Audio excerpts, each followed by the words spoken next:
Vous avez déjà entendu parler des expériences de mort imminente? Il s'agit de ce moment où quelqu'un est sur le point de mourir et qu'il vit une expérience mystique étrange. Je vous ai préparé un top 10 des expériences étonnantes de mort imminente pour mieux comprendre. J'ai halluciné en découvrant le numéro 2. Bonjour les tortues et bienvenue dans cette nouvelle vidéo de Top Tortue. Comme toujours, n'oubliez pas de mettre un pouce vers le haut, de commenter, de partager cette vidéo, ça aide la chaîne à se faire connaître. N'oubliez pas également de vous abonner et de cliquer sur la cloche pour être prévenu lorsque je sors une nouvelle vidéo. Numéro 10, Nicole Cannivenc.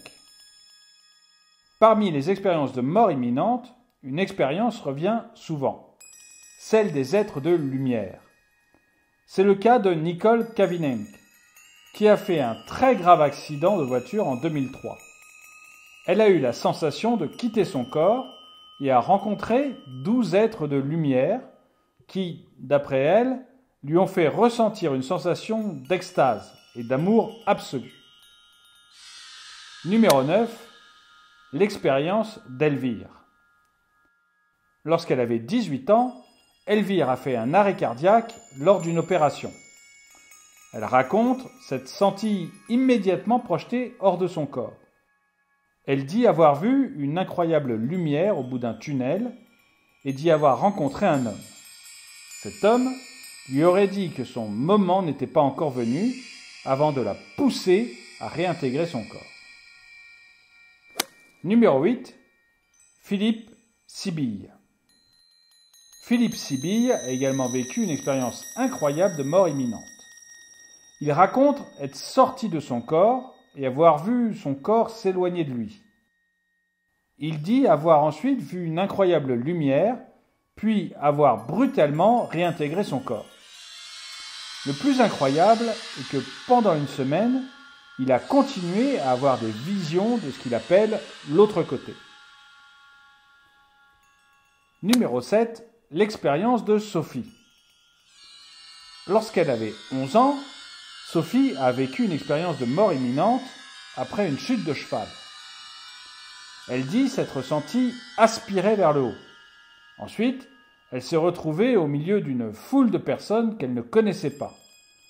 Elle dit avoir vu des couleurs et entendu des sons qui n'existent pas sur Terre. Et vous? Est-ce que vous croyez à la vie après la mort? Quelle est votre théorie? Dites-le moi dans les commentaires. Numéro 6. L'EMI de Nicole. Lorsqu'elle avait 26 ans, Nicole a fait une expérience de mort imminente après son accouchement.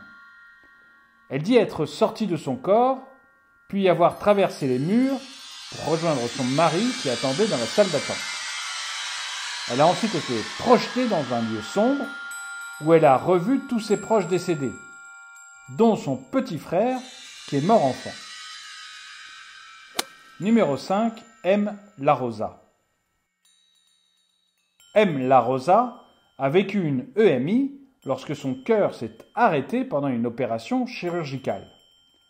Elle dit avoir quitté son corps et avoir été transportée dans un lieu inconnu, où elle pouvait entendre tout ce qui se disait dans la salle d'opération.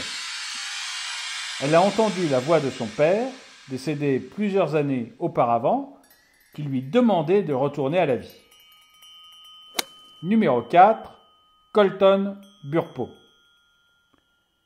Colton n'avait que 4 ans lorsqu'il a fait une expérience de mort imminente. Ce fils de pasteur a raconté à ses parents s'être rendu dans un lieu magique où il était entouré d'anges. Plus incroyable encore, il savait exactement où se trouvaient ses parents pendant son EMI et ce qu'ils se sont dit pendant qu'ils attendaient dans la salle d'attente. Numéro 3. Eben Alexander. Eben Alexander est neurochirurgien et il ne croyait absolument pas aux expériences de mort imminente avant d'en vivre une lui aussi. Il raconte avoir été projeté dans le ciel où il circulait librement entre les nuages roses et blancs. Des êtres de lumière faisaient des cercles autour de lui et une jeune femme volait avec lui en lui tenant la main. Et vous? Est-ce que vous croyez à ces histoires d'expériences de mort imminente? Je vous laisse me le dire dans les commentaires.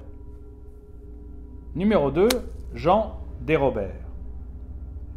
Jean Dérobert était soldat durant la guerre d'Algérie. Il a été capturé avec plusieurs autres soldats et a été fusillé. Jean Dérobert a alors vécu une EMI. Il a d'abord vu des corps ensanglantés partout autour de lui.